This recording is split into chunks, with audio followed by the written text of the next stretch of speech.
Well, another question I get asked a lot is this. Oh, if we all go back to Adam and Eve, where did Cain get his wife? The Bible tells us that Adam and Eve had what? Cain and Abel and who else? Seth. And the Bible also tells us Adam was the first man, 1 Corinthians 15:45, that Eve was given that name because she was to be the mother of all the living, right? In other words, the Bible makes it clear there was one man and one woman to start with. And if you got one man and one woman, even in Acts 17 verse 26, Paul says God made of one blood all nations of men for to dwell on the face of the earth. We're all related. So we all go back to Adam and Eve. But then Genesis 5:4 says Adam had sons and what? Daughters. So originally brothers must have married who? Sisters. Now people say, wait a minute. You know, even the Bible says brothers can't marry sisters. Not till the time of Moses in Leviticus. You see, Abraham was married to his half-sister, and that wasn't a problem, was it? Not at all. Originally, brothers must have married sisters. People have the idea, oh, when you get married, you're not allowed to marry a relative. If you don't marry a relative, you don't marry a human. Then you've got a whole different problem, right? It's just today, it's best not to marry a close relative. And you know why? See, the Bible helps us understand this, and genetics helps fill in some details for us. Adam and Eve, when they were created, were perfect. But when they sinned, now everything's running down. God doesn't hold everything together perfectly anymore. He withdrew some of that sustaining power so things would run down, so we would die because we forfeited our right to live. And so because of that, over time, mutations, changes in our genes occur. And what happens is this. Over time, each generation gets new mistakes and they get added to the next generation and they accumulate and get new mistakes. And so after 6,000 years, we have an incredible accumulation of mistakes. Now here's the problem today. Because we have so many mistakes in our genes, if brother and sister were to marry today, then it's more likely that you'll inherit the same mistakes from your parents. And if sperm fertilizes egg and those mistakes get together, there's an increased likelihood of deformities in the offspring, which is why it's better to marry someone further away in relationship from you. So where you have a good gene and they have got a bad gene, you know, the good gene will override the bad gene. Now, here's the thing. The further back you go in history, the fewer mistakes that there would be. Adam and Eve had no mistakes. Their children had relatively few. Close relations could marry. Originally, it wasn't a problem, provided it was one man for one woman. And that's what marriage is all about. Actually, a brother and sister getting married originally is no different to a man and woman getting married today because you're marrying your relative. It's just today you don't marry a close relative. Very easy to understand. Isn't it exciting when we get those answers? And then one other thing, people say, okay, but then how do you get all the different races of people? Some people think that, oh, to get all the so-called races of people, God must have made different races to start with. Wait a minute. We're all descendants of one man and one woman. The gospel message is for every tribe and nation because we're all of one race, because we're all descendants of Adam. We're all sinners. And Jesus Christ became a member of the human race to die for the descendants of Adam. There can only be one race of people. I hear this one a lot. How can there be so many races in the world if we are all descendants of Adam and Eve? Well, check this out. First off, let's talk about the word race. Sometimes when people use the word, they mean supposed races of people who have evolved at different times, rates, and in different locations. That's not true. Of course, the word race is also a term we use to distinguish between groups with different physical traits, namely skin color. But are there really different races? Take a gander at Acts 17:26, where it is written that God, from one man, made every nation of men. It's clear then that the Bible teaches that there is one race, the human race. The Bible is also clear that all people on the earth are descendants of Adam and Eve who were created by God. Check Genesis 1:26 through 28. Easy enough. God created two people in his image, male and female, and told them to increase in number. So Adam and Eve are mom and dad of the human race. Then their children had children, and those children had children, and so on and so forth for many generations until, according to Genesis 6:9, the world's population was reduced to 8 people who were protected inside an ark during a global flood. And those 8 people later walked off the ark, and according to Genesis 9:19, from them came the people who were scattered over the earth. Oh, wait a second. What do I mean scattered? Well, jump over to Genesis 11 and let's talk about an event known as the Tower of Babel. Basically, because of the sinful actions of the descendants of Noah, the Lord confused their language and scattered them from there over all the earth. That's pretty clear and concise. Okay, so we've got lots of people who are descendants of the 8 folks who came off the ark, and now they have been scattered all over the earth. That explains that we are still one race and that different groups of people ended up in different locations. But how do we get a bunch of different colored people if we are all one race? Well, follow along. This, of course, is a simplified explanation, but the basic principles are true. We all have a pigment in our bodies called melanin, which, depending on different variables, produces different shades of the one main skin color we all possess. Several genes control the amount of melanin produced and thus the variability in the skin shade. In fact, it's easy for one couple to produce a wide range of skin shade variability in just one generation, as we'll see in just a moment. Time for a quick genetics lesson. DNA is the molecule of heredity that is passed from parents to children. A child inherits 23 chromosomes from each parent. Each chromosome pair contains hundreds of genes, which regulate the physical development of the child. However, to illustrate basic genetic principles pertaining to the topic, we'll just talk about two genes, the genes that control the production of melanin. So, let capital A and capital B symbolize versions of the gene that code for large amounts of melanin, while little a and little b code for small amounts. Got it? Easy. Check this out. Take a look at the upper left. Let's say dad contributes capital A, capital B genes, and mom contributes capital A, capital B genes as well. Together, they will produce a child with capital A, capital B, and capital B. This is a kid with a lot of melanin, and thus he will have very dark skin. Easy to see. Here's the bigger point, though. Let's say dad contributes capital A, capital B, and mom contributes little a and little b. Well, the child's skin will be middle brown shade, the combination of capital A, little a, and capital B, little b, which, by the way, represents a majority of the world's population. Not only that, but if each parent is capital A, capital B, little b, the combinations that could be produced in their children could result in a very wide range of skin shades in just one generation. So, since Adam and Eve were the first people ever, it makes sense to conclude that God placed in them a combination of genes that could produce all different shades of skin we see. Those same combinations would be present in Noah and the 7 other people who boarded the ark. And because God dispersed people at the Tower of Babel, he dispersed the population, thereby isolating gene pools in the different people groups. Over time, different cultures formed in different locations with certain features like skin shade becoming predominant. And here we are today. And since we all go back to Noah and his family, it makes sense that we are all different shades of brown. One race, multiple people groups, just like the Bible teaches. Simplified for sure, but enough said. It's very easy to understand. That's why you find instances like this. These twins were born in Australia, one dark, one light. These twins were born in England, one dark, one light. When we have children, we have 5 children, they all look a little different to each other. You know why? They all have different combinations of genes. But it all goes back to the original gene pool.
Yeah, but if we're all descended from Adam, where did all those different people groups and languages come from? Well, the evolutionary view is very racist. Now, it's not politically acceptable, it's not politically correct today to be racist, so most evolutionists are not personally racist, but the evolutionary view is inherently racist. And Darwin believed that the Australoids, the Aborigines, were the least evolved, the Negroids were more evolved, the Mongoloids were more evolved, and who was the most evolved? White Anglo-Saxons, like Charles Darwin. In his book, The Descent of Man, Darwin said, at some future period, not very distant as measured by centuries, the civilized races of man will almost certainly exterminate and replace the savage races throughout the world. At the same time, the anthropomorphous apes will no doubt be exterminated.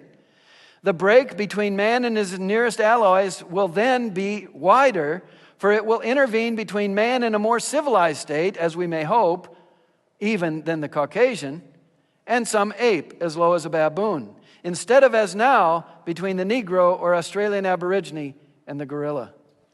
Those kinds of statements are inherently racist and fuel racism. In fact, Stephen Jay Gould, the late professor of geology and paleontology at Harvard University, said, biological arguments for racism may have been common before 1850, but they increased by orders of magnitude following the acceptance of evolutionary theory. And some pretty horrendous things have been done by evolutionists, such as digging up the graves of Aborigines, even killing Aborigines, boiling their skeletons and shipping their parts back to Western museums. Even the diagrams about evolution are inherently racist. Look at this from Time Life Books in 1971. The skin gets darker, and the last creature here is very Caucasian. Here again, National Geographic, 1985. The skin gets lighter and more Caucasian. Or 2007, the man is a Caucasian. This is inherently racist. But the Bible is very clear. The God who made the world and all things in it, He made from one man every nation of mankind to dwell on the face of the earth. The Bible is absolutely clear. Every one of us in this room, and every person in this world, and every person who's ever lived is descended from Adam. But you know, we have racism in the church. People that don't like people that look different from them, which is a strange thing because every other person in the world doesn't look like me. So if I'm really going to be consistent, I should be racist against everyone, including my family. But of course, people aren't. Why is there racism in the church? Because people don't have a biblical understanding of where man came from and where the people groups and the language groups came from. But the Bible is crystal clear that Adam and Eve are the parents of the whole human race. They had many sons and daughters. Their descendants, Noah and his sons and wives, went on the ark. They came off the ark. They didn't spread out and fill the earth like they were commanded. They stayed and built a tower, and God confused their language and forced them apart, and that broke up the gene pool. And the Bible says in Genesis 10 that God divided them according to their families. The family is very important to God.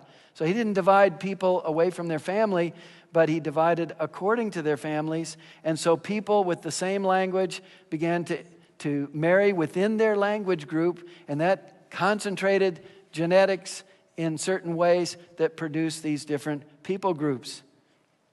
And that's where all the variety of skin color came from. So, speaking of skin color, we think there are lots of good genetic reasons to conclude that Adam and Eve were middle brown, not Caucasian, not really dark African colored skin, but middle brown, Middle Eastern.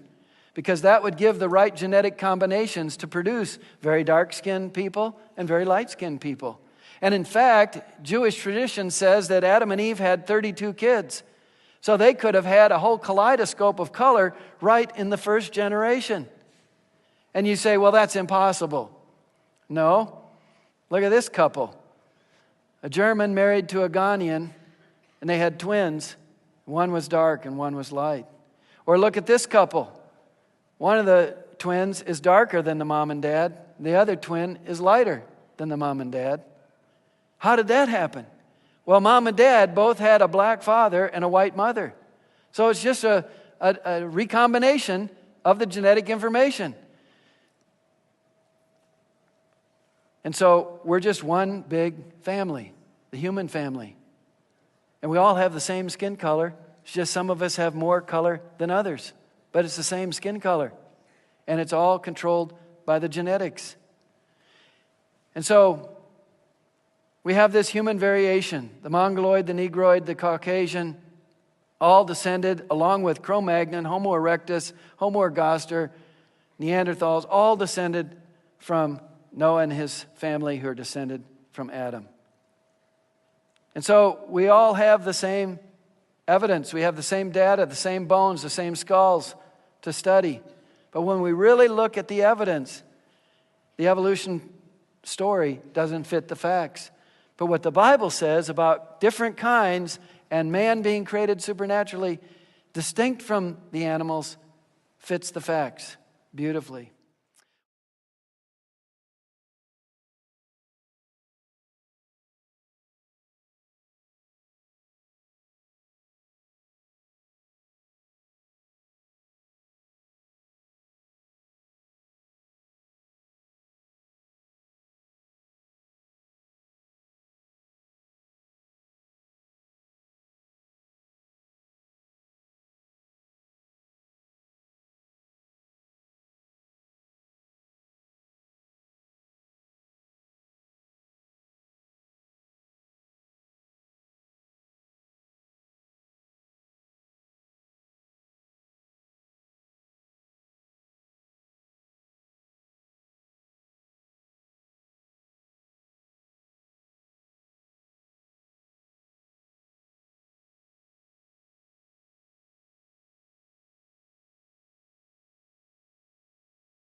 Well, what about Neanderthal Man?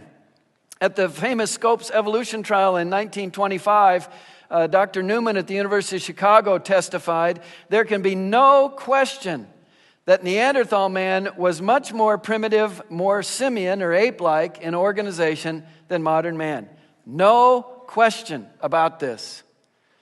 Well, the first Neanderthal skeletons were found in the Neander Valley in Germany in 1856.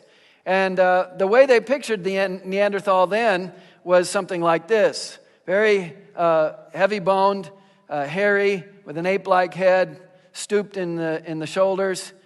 But they found a lot more Neanderthal skeletons in Europe and in Israel and other places. And there are now evolutionists who would say that if you dressed up Neanderthal in a coat and tie and a top hat and put him in Grand Central Station in New York City, nobody would take a second look. In fact, a few years ago, Time magazine had an interesting article called The Changing Faces of Neanderthal. And they showed how Neanderthals have been represented over the years. So in 1873 in Harper's Weekly, he looks like an American Olympic athlete. He just needs a haircut. But in 1909, he's completely human below the head, but ape-like in the head. In 1953, he's human below the neck, but ape-like in the head. And then in 1984, he needs to be taught to not eat live rodents, but otherwise he's human. In 1988, he's showing us that he needs some dental work, but he's human. But then in 2006, he's more ape-like in CNN. And then in 2007, Newsweek has him with a lot more hair, but more human-like. And in 2008, he's completely human. In fact, in the Neanderthal Museum a number of years ago, they had a representation of the 1956 Neanderthal and the 1909 Neanderthal. And they said, from his bestial 19th century persona to just another guy in a suit, Neanderthals have been pigeonholed according to the times. Here's a reconstruction of Neanderthal child's face at the University of Zurich in 2008. And I just have a simple question. Does she look subhuman? She looks perfectly human. In fact, in the Neanderthal Museum in 2010, they had some new representations of Neanderthal. And, this guy's been out in the sun a little bit. He needs to use some sunscreen, but otherwise, they're perfectly human. But then people say, yes, but the Neanderthals were primitive in their culture. So, that doesn't mean anything. When George Washington was president of the United States, living in comfort in Philadelphia with Persian rugs on the floor and fine china and cutlery, and I'm sure he had a bathroom inside the house, living in the very same country at the very same time were Native American Indians who didn't have any Persian rugs on the floor, no china, no fine cutlery, no toilet in the teepee, and yet they were every bit as human as George Washington. And we have people today that in our Western arrogance we say are primitive. People like the Aborigines in Australia. But they're not subhuman. There are Aborigine children who go off to university in Australia. They're different from us because they have a different culture and different religious beliefs, but they're completely human. And if you dropped me by helicopter with the clothes on my back into the area where they live, I'd probably be dead in 3 days. I'd eat some poisonous plant. I wouldn't know how to make a spear or a boomerang. These people are not subhuman. They're just different from us, but they're descended from Adam.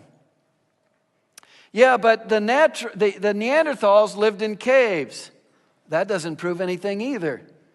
Back in 1947, a Bedouin shepherd boy found what became known as the Dead Sea Scrolls, northwest of the Dead Sea in Israel. And they found collections of manuscripts of the Bible and other Jewish writings.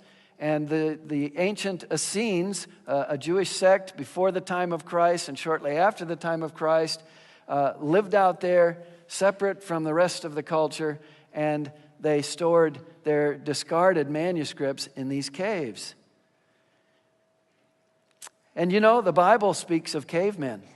It doesn't speak of any ape men, but there are cavemen in the Bible.